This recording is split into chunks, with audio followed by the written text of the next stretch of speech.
जिन लोगों ने अपनी पार्टी में एक मुसलमान को मिनिस्टर नहीं बनाया, एक को टिकट नहीं दिया, वो आज मुसलमानों को सौगात दे रहे हैं। मोदी जी, सबसे बड़ी सौगात ये होती ईद की कि अगर जो बेकसूर जेलों में बंद हैं उनको आप रिहाई का हुक्म दे देते तो मैं समझता हूँ बहुत बड़ी सौगात थी।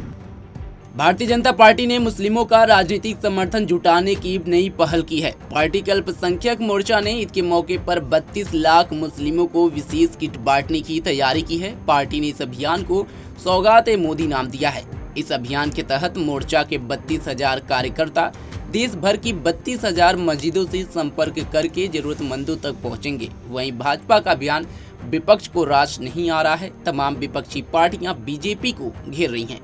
वहीं अब सौगात-ए-मोदी किट पर समाजवादी पार्टी के विधायक अबू आजमी का बड़ा बयान सामने आया है और उन्होंने ईद के मौके पर सरकार द्वारा गरीब मुसलमानों के लिए सौगात-ए-मोदी के तोहफे पर कहा, जिन लोगों ने अपनी पार्टी में किसी मुसलमान को मंत्री नहीं बनाया, आज वही मुसलमानों को सौगात दे रहे हैं।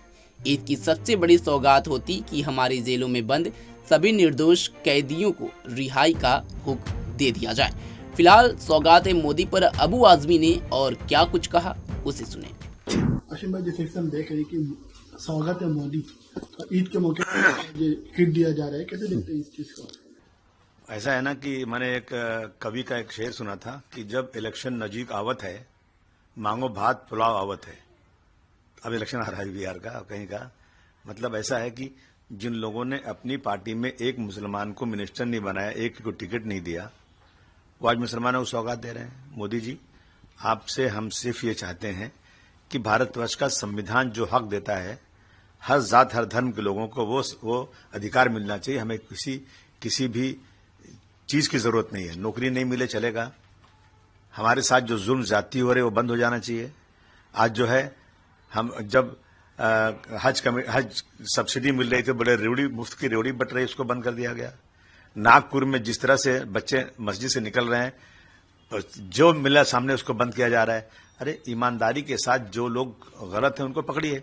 ऐसी बहुत सारी चीजें हो रही देश में। सबसे बड़ी सौगात ये होती ईद की कि अगर जो बेकसूर जेलों में बंद हैं उनको आप रिहाई का हुक्म दे देते तो मैं समझता हूँ बहुत बड़ी सौगात थी। योगी आदित्यनाथ कह रहे हैं कि सबसे ज्यादा सुरक्षित जो है वो उत्तर प्रदेश का मुसलमानों के लिए। जिस प्रदेश में होली में मस्जिदों को ढकना पड़ जाए और ये कह दें लोग कि अगर आपको रंग से परहेज है तो घर में रहिए, नमाज घर में पढ़ लीजिए। अगर ये कह देते योगी साहब कि भाई जानबूझकर किसी को छेड़ो मत, रंग मत डालो, होली मनाओ, मुस्लिम भाई से कहते भाई अगर रंग पड़ जाए कभी तो नाराज मत होना, सब मिलजुल के रहो, तो एक अच्छी बात होती। आपने कह दिया कि अगर जो उनके मंत्री कहते हैं कि अगर उनको परहेज है रंग से तो वो जो है पर्दा कर लें तिरपाल का, टोपी पहन ले तिरपाल की, मतलब ये जलील करने वाली बातें हैं। कैसे मुसलमानों से? अब वहां पर जिस तरह संभल में गिरफ्तार कर लिया एक साहब को, ये सिर्फ उन्होंने ये कहा था कि जो लोग जिनकी डेथ हुई है वो पुलिस की गोली से हुई है, उनको रमजान के महीने में गिरफ्तार कर लिया। मतलब कोई कानून है नहीं, जिसका चाहो घर तोड़ दिया जाए, मुसलमानों का घर तबाह कर दिया जा रहा है। मैं समझता हूं कि इन चीजों को अगर मोदी जी करेंगे तो मैं समझूंगा कि कोई इंसाफ हो रहा है, वरना मैं समझता हूं कि मुंह में राम बगल में छुरी वही किस्सा है।